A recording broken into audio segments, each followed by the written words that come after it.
Hello friends, ഇന്നത്തെ എപ്പിസോഡിൽ സത്യയും പപ്പിയും കൂടി ശാലിനിയോട് സംസാരിക്കുന്നുണ്ടെങ്കിൽ പപ്പിമോള് തന്റെ അരികിലുണ്ടെന്ന് പറഞ്ഞ് സ്പീക്കറിലിട്ട് പപ്പിമോളോട് സംസാരിക്കുന്ന ശാലിനിയോട് പെട്ടെന്ന് പപ്പിയും ചേച്ചിയമ്മേ എന്ന് വിളിച്ചു. ആ വിളി കേട്ടതും സംശയത്തോടെ സത്യ നോക്കുമ്പോ പെട്ടെന്ന് പപ്പി ആ വിളി മാറ്റി സത്യയുടെ അമ്മയെന്ന് പപ്പി വിളിച്ചു.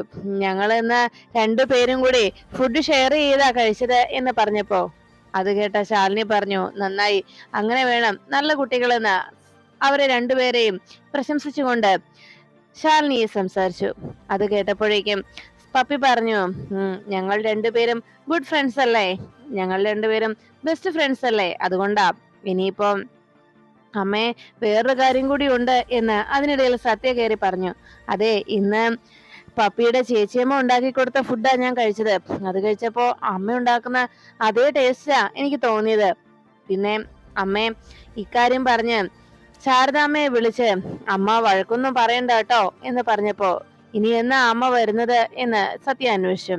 1-2 ദിവസം കൂടി കഴിയും മോളെ എന്ന് ശാലിനി പറയുമ്പോ സത്യ പറഞ്ഞു, സാരയില്ലമ്മേ, കുഴപ്പമില്ല, ഇനിയും ഫുഡിന് എന്തെങ്കിലും പ്രശ്നം വന്നാൽ ഞാൻ പപ്പിയുടെ കയ്യിൽ നിന്ന് വാങ്ങിച്ചോളാം, അപ്പൊ പിന്നെ കുഴപ്പമില്ലല്ലോ എന്ന് രണ്ടുപേരും പറഞ്ഞത് കേട്ട് ശാലിനി ശരിയെന്ന് സമ്മതിക്കണം. അങ്ങനെ സത്യയുടെ സങ്കടം പറച്ചിൽ കേട്ട ശാലിനിയും ആകെ വിഷമത്തിലായി. എന്നാ ഇപ്പൊ ഫോൺ വെക്കട്ടെ അമ്മേ എന്ന് ചോദിച്ച് സത്യ ഫോൺ വെച്ചപ്പോഴേക്കും പപ്പിമോള് സത്യയോട് ആ സത്യം തുറന്നു പറയാൻ കഴിയാത്തതിന്റെ വിഷമത്തിലായി. ചേച്ചിയമ്മയ്ക്ക് താൻ സത്യം ചെയ്ത് കൊടുത്തതല്ലേ, അതുകൊണ്ട് ഇനി തൽക്കാലം ചേച്ചിയമ്മയ്ക്ക് കൊടുത്ത സത്യം തെറ്റിക്കണ്ട എന്ന് സത്യ ആലോചിച്ചങ്ങ് നിൽക്കുമ്പോ പപ്പിയുടെയും സത്യയുടെയും ടിഫിൻ ബോക്സ് ഒക്കെ എടുത്തിട്ട് സത്യ ചോദിച്ചു, എന്നാ നമുക്ക് ക്ലാസ്സിലേക്ക് പോകാം. ശരിയെന്ന് സത്യ സമ്മതിച്ചു. അങ്ങനെ അവരവിടേക്ക് പോകുമ്പോ ശാലിനി പോകാൻ തുടങ്ങുന്നത് കണ്ട് പൊന്നി ചോദിച്ചു, ശാലിനി കുഞ്ഞെ, സത്യമോളുടെ കാര്യത്തിൽ ആ സത്യം അങ്ങ് സത്യാമ്മയുടെ മറ്റുള്ളവരുടെ മുന്നിൽ തുറന്നു പറയുകയാണെങ്കിൽ ഈ പ്രശ്നമൊന്നും ഉണ്ടാവില്ലല്ലോ മോളെ. വിഷ്ണു കുഞ്ഞുമായിട്ട് ശാലിനി കുഞ്ഞിന് ഒന്നിച്ച് ജീവിച്ചൂടെ എന്ന് ചോദിച്ചപ്പോ ശാലിനി പറഞ്ഞു, അങ്ങനെ എല്ലാം തുറന്നു പറയാൻ പറ്റുന്ന ഒരു സാഹചര്യമല്ല, അങ്ങനെ ഒറ്റ വാക്കിൽ ഒതുക്കാൻ കഴിയുന്ന കാര്യവുമല്ല, അതിന് കുറച്ച് പ്രശ്നങ്ങളുണ്ട്, അതുകൊണ്ട് കുറച്ചുകൂടി കാത്തിരിക്കേണ്ടി വരുമെന്ന് പറഞ്ഞ് ശാലിനി ആകെ വിഷമത്തോടെ അവിടെ നിന്ന് പോകുമ്പോ പൊന്നി അവരുടെ ജീവിതത്തെക്കുറിച്ച് ആകെ നിരാശയിലായി. പിന്നീട് കാണുന്നത് സത്യഭാമ ഡൈനിങ് ടേബിളിനരികിലേക്ക് ഫുഡ് കഴിക്കാനായി വന്നിരുന്നു. രാഘവൻ നായരും ഫുഡ് കഴിക്കാനിരിക്കുമ്പോൾ പൊന്നിയും ശാലിനിയും കൂടി ഭക്ഷണം വിളമ്പാൻ തയ്യാറായി നിന്നു. പൊന്നി ശാലിന്റെ കയ്യിലേക്ക് എല്ലാം എടുത്തു കൊടുക്കുകയും ശാലിനി രാഘവൻ നായർക്കും സത്യാമ്മയ്ക്കും വിളമ്പുന്നു. രാഘവൻ നായർക്ക് ഭക്ഷണം വിളമ്പിയതിനു ശേഷം ശാലിനി സത്യഭാമയ്ക്ക് വിളമ്പാൻ തുടങ്ങുമ്പോൾ സത്യഭാമ ശാലിനിയോട് വേണ്ട, ഇടണ്ട എന്ന് പറഞ്ഞ് തടഞ്ഞു. അതിനിടയിൽ പൊന്നിയോട് സത്യഭാമ ചോദിച്ചു, പൊന്നി, കാർത്തികയും വിഷ്ണുവിനെയും വിളിച്ചില്ലേ? ഇത്ര നേരമായിട്ടും ഭക്ഷണം കഴിക്കാൻ വന്നില്ലല്ലോ. കുടുംബത്തിലുള്ളവരെല്ലാവരും ഒന്നിച്ചിരുന്ന് ഭക്ഷണം കഴിക്കണമെന്നല്ലേ ഇവിടുത്തെ നിയമം, എന്നിട്ട് ഇതെന്താ ആരെയും വിളിക്കാതിരുന്നത്?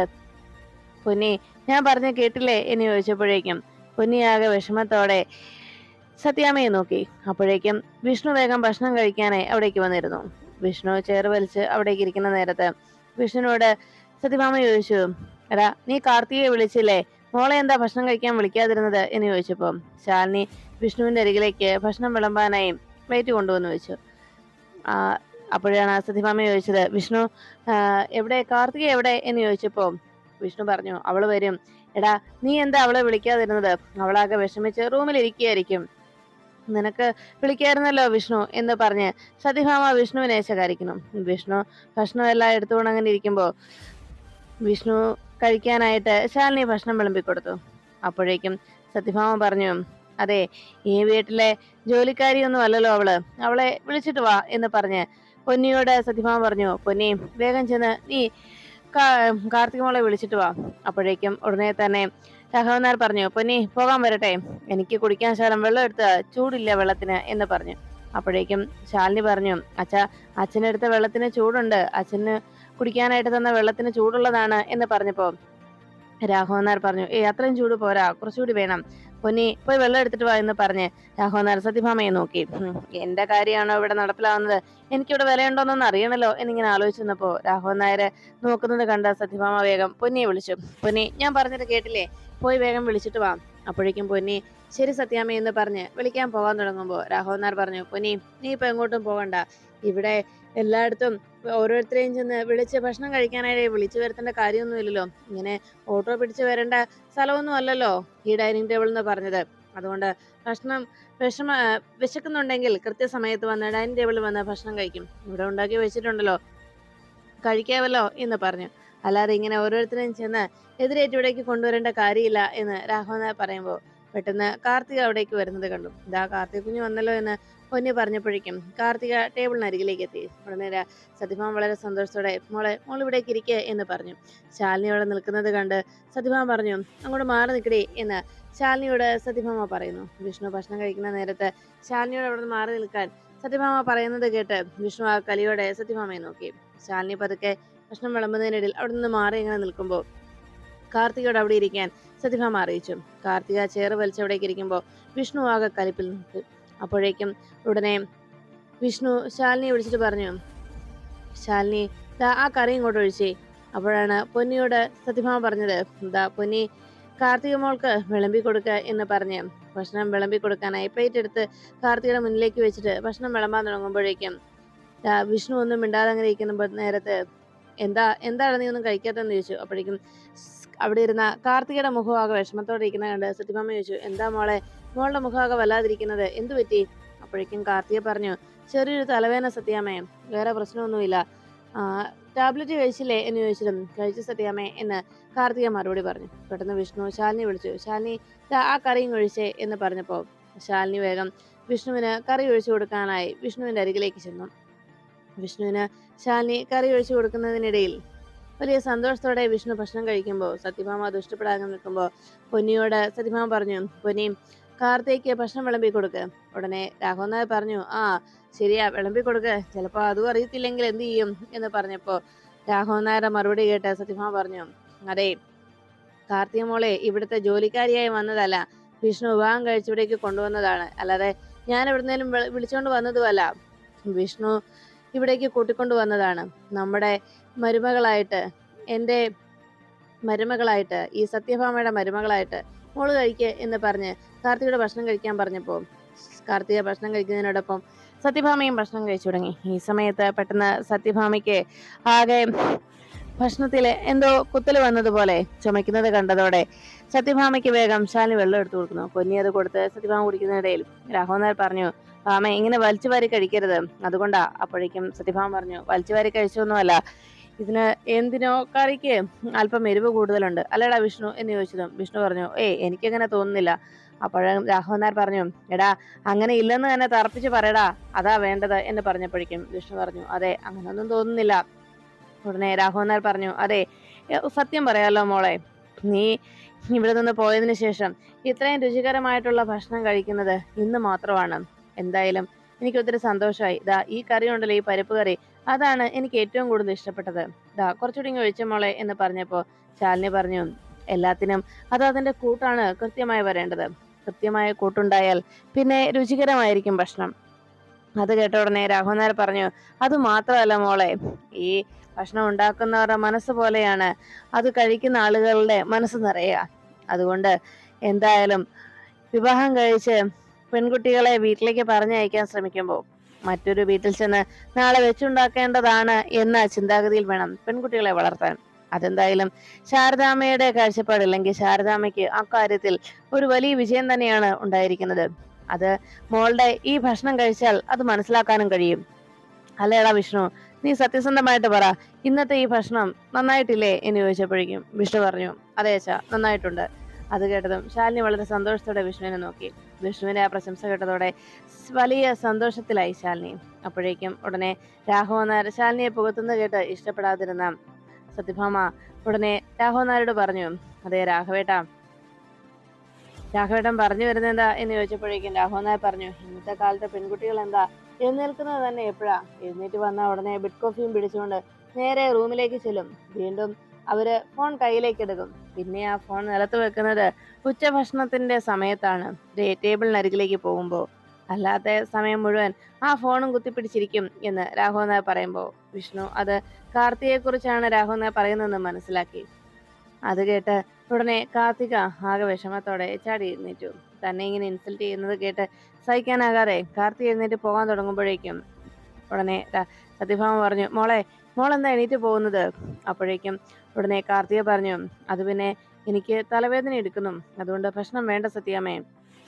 അല്ല, ഹോസ്പിറ്റലിൽ വല്ലതും പോണോ മോളെ എന്ന് ചോദിച്ചപ്പോഴേക്കും കാർത്തിക പറഞ്ഞു, വേണ്ട സത്യാമ്മേ, ഒന്ന് റെസ്റ്റ് എടുത്താൽ മതി. അപ്പോഴാണ് രാഘവൻ നായർ ചോദിച്ചത്, അപ്പൊ പിന്നെ ഇത്രയും നേരം എന്തെടുക്കുകയായിരുന്നു?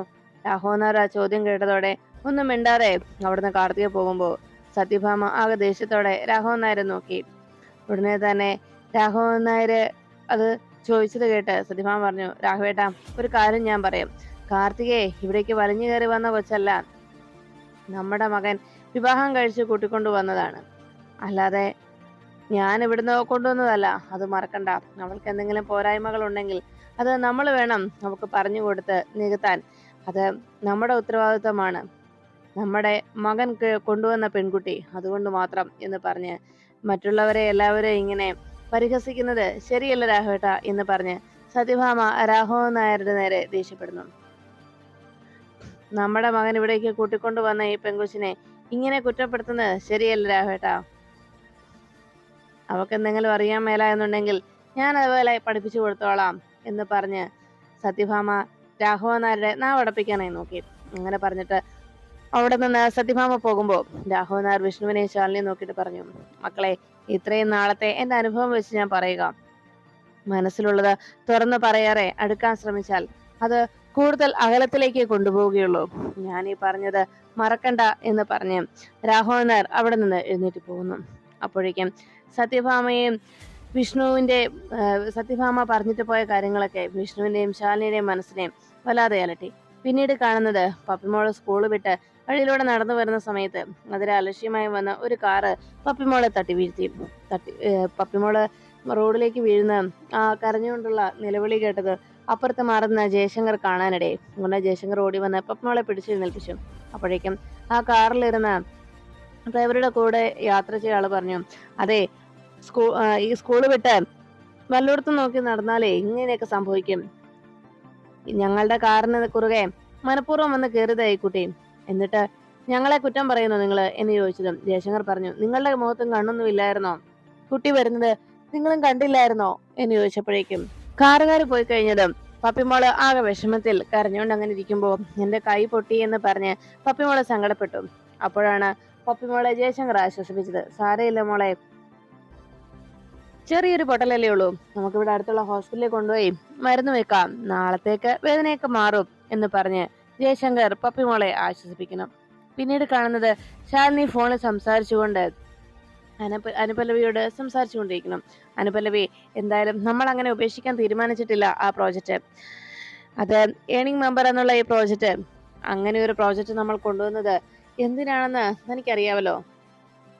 ഇപ്പോ പേടിച്ചിരിക്കുന്ന ചൈന കോളനിയിലെ ആളുകളെ നമ്മൾ ധൈര്യപൂർവ്വം മുന്നോട്ട് കൊണ്ടുവരും. അവരെ പഴയതിനേക്കാൾ ഊർജിതമായി അവരെ ഈ ഒരു പദ്ധതി വിജയിപ്പിക്കുന്നതിന് വേണ്ടി നമ്മൾ മുന്നിട്ടിറങ്ങും, അത് തീർച്ച എന്ന് ശാലിനി സംസാരിച്ചുകൊണ്ടിരിക്കുമ്പോഴാണ് ഹാളിലിരുന്ന സത്യഭാമയുടെ രാഘവൻ നായർ ചോദിച്ചു, അല്ല ഭാമയെ, പപ്പിമോളെ കൂട്ടേണ്ട സമയമായില്ലേ, ആരെങ്കിലും പോയോ? ഉടനെ സത്യഭാമ പറഞ്ഞു, അതാ കൃത്യസമയത്ത് ആരെങ്കിലും പോയി വിളിച്ചോളും രാഘവേട്ടൻ അതോർത്ത് വിഷമിക്കണ്ട, എന്നാലും അതൊന്ന് അന്വേഷിക്കണല്ലോ.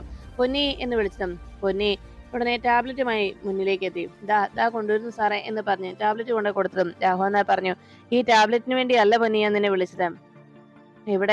എവിടെയാ ഇത്രയും നേരമായിട്ടും രോഹിത് ആരെങ്കിലും പപ്പിമോളെ കൂട്ടിക്കൊണ്ടു വരാൻ പോയോ? പൊന്നി നീ കണ്ടായിരുന്നോ എന്ന് ചോദിച്ചതും പൊന്നി പറഞ്ഞു, രാഘവൻ സാറേ, രോഹിത് കുഞ്ഞ് മുമ്പ് റെഡിയായിട്ട് ഇവിടെ നിൽക്കുന്നത് കണ്ടായിരുന്നോ എന്ന് പറഞ്ഞു.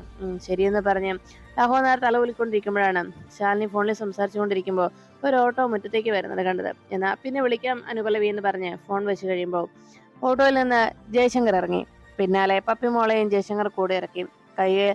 ഒരു വലത് കൈ കെട്ടിവെച്ചുകൊണ്ട് കഴുത്തിലൂടെ ഒരു കെട്ടിട്ട് വലത് കൈയും തൂക്കി പിടിച്ചുകൊണ്ട് ഓടി വരികയാണ് പപ്പി. ചേച്ചിയമ്മ എന്ന് നിലവിളിച്ചുകൊണ്ട് പപ്പി അരികിലേക്ക് ഓടി വന്നതും ജയശങ്കർ, അയ്യോ എന്റെ പൊന്നുമോൾക്ക് എന്താ പറ്റിയത് എന്ന് ചോദിച്ച് ശാലിനി പപ്പിമോളോട് കാര്യം അന്വേഷിച്ചു. അപ്പോഴേക്കും ജയശങ്കർ പറഞ്ഞു, സ്കൂൾ വിട്ട് വരുന്ന വഴിക്ക് ഒരു ആക്സിഡന്റ് ഉണ്ടായി. ഡ്രൈവറെ വേഗം വണ്ടി ചവിട്ടിയുണ്ട്, വലിയ പ്രശ്നമൊന്നും ഉണ്ടായില്ല. മോളുടെ കൈയുടെ മുട്ടൊന്ന് ചെറുതായിട്ടൊന്ന് പൊട്ടി, അത്രേ ഉള്ളൂ, വേറെ പ്രശ്നമൊന്നുമില്ല. അടുത്തുള്ള ഹോസ്പിറ്റലിൽ കൊണ്ടുപോയി കാണിച്ചു, ഇപ്പൊ പ്രശ്നമൊന്നും തന്നെ ഇല്ല എന്ന് ജയശങ്കർ ശാലിനിയോട് വിവരങ്ങൾ പറഞ്ഞു. അപ്പോഴാണ് മുകളിൽ മട്ടുപ്പാവിലേക്ക് വന്ന കാർത്തിക ജയശങ്കർ ശാലിനിയുമായി സംസാരിച്ചു നിൽക്കുന്ന കണ്ടത്. ദൈവമേ, ഇവൻ വീണ്ടും ഇവിടെ എത്തിയോ? വിവാഹ നിശ്ചയ ദിവസം അയാളെയും വീട്ടുകാരെയും നാട്ടുകാരെയും എല്ലാം പറ്റിച്ച് കടന്നു കളഞ്ഞതാ ഞാനെന്നുള്ള സത്യം അറിഞ്ഞാൽ അതോടെ തീരും സത്യാമ്മയ്ക്ക് ഈ വീട്ടിൽ എന്നെ താമസിപ്പിക്കുന്നതിനുള്ള ആഗ്രഹം. സത്യാമ്മ പിന്നെ എന്നെ ഇവിടെ നിന്ന് പറഞ്ഞു വിടും ജയശങ്കറിനോടൊപ്പം. പിന്നെ എൻ്റെ ജീവിതം എന്താകും? ഇനിയിപ്പോ എന്താ ഞാൻ ചെയ്യുക? ഉടനെ തന്നെ സത്യാമ്മ മുകളിലേക്ക് കയറി വരുമല്ലോ എന്നെല്ലാം ആലോചിച്ച് ആകെ ടെൻഷനോടെ നിൽക്കുകയാണ് കാർത്തിക. പിന്നീട് ശാലിനിയോട് സംസാരിച്ചതിന് ശേഷം ജയശങ്കർ പറഞ്ഞു, എന്നാ ശരി, ഞാൻ ഇറങ്ങിക്കോട്ടെ എന്ന് ചോദിച്ചപ്പോൾ ശാലിനി പറഞ്ഞു, ഇത്രയും വലിയൊരു കാര്യം ചെയ്തതല്ലേ, ധൃതിയില്ലെങ്കിൽ ഇവിടെ അകത്ത് കയറി ഇവിടെയുള്ള എല്ലാവരെയും ഒന്ന് പരിചയപ്പെട്ടിട്ട് പോകാം എന്ന് പറഞ്ഞതും അതിനെന്താ ആയിക്കോട്ടെ എന്ന് പറഞ്ഞ് ജയശങ്കർ വേഗം അകത്തേക്ക് കയറുന്നു. അങ്ങനെ ജയശങ്കറിനെയും കൂട്ടി ശാലിനി അകത്തേക്ക് കയറി വന്നു. ഈ സമയത്ത് രാഘവൻ നായരും സത്യാമ്മയും സംസാരിക്കുന്നതിനിടയിൽ മുകളിൽ നിന്ന് രോഹിത് താഴേക്ക് ഇറങ്ങി വന്നു. സ്റ്റെയർ ഇറങ്ങി രോഹിത് അവിടേക്ക് എത്തിയതും രോഹിത്തിനെ കണ്ട ഉടനെ രാഘവൻ നായർ ചോദിച്ചു, എടാ മോനെ, നീ ഇപ്പൊ പോകുന്നതേ ഉള്ളൂ, സമയം ഒത്തിരി ആയില്ലേ എന്ന് ചോദിച്ചപ്പോ രോഹിത് പറഞ്ഞു, ഇല്ലച്ചാ, ആകുന്നതേ ഉള്ളൂ എന്ന് പറഞ്ഞു. സത്യമേ, ഞാൻ ഇറങ്ങുവാ എന്ന് പറഞ്ഞ് രോഹിത്ത് പോകാൻ തുടങ്ങി. രോഹിത്ത് ഇറങ്ങാനായി തുടങ്ങുന്ന നേരത്ത് ശാലിനി കുഞ്ഞുമായിട്ട് അകത്തേക്ക് കയറി വന്നത്. കയ്യില് കെട്ടും ആയിട്ട് അകത്തേക്ക് കയറി വരുന്ന പപ്പിമോള് സത്യാമ്മയെ കണ്ടത് സത്യാമ്മയെ എന്ന് വിളിച്ചുകൊണ്ട് ഓടി സത്യഭാമയുടെ അരികിലേക്ക് എത്തി. എന്താ എന്താ എന്റെ പൊന്നുമോളെ, നിനക്ക് എന്താ പറ്റിയതെന്ന് ചോദിച്ചതും രോഹിത്തും മറ്റെല്ലാവരും ആകെ ടെൻഷനിലായി. ജയശങ്കറും അപ്പം അകത്തേക്ക് കയറി വന്നു. സത്യഭാമ ചോദിച്ചു, എന്താ മോളെ, എന്താ പപ്പി, എന്റെ പൊന്നുമോക്ക് എന്താ പറ്റിയത് എന്ന് ചോദിച്ച് വല്ലാത്ത ടെൻഷനോടെ സത്യഭാമ കാര്യം അന്വേഷിക്കുമ്പോ ജയശങ്കർ അകത്തേക്ക് കയറി വന്നത് കണ്ട് ടെൻഷനോടെ നോക്കി നിൽക്കുകയാണ് കാർത്തിക.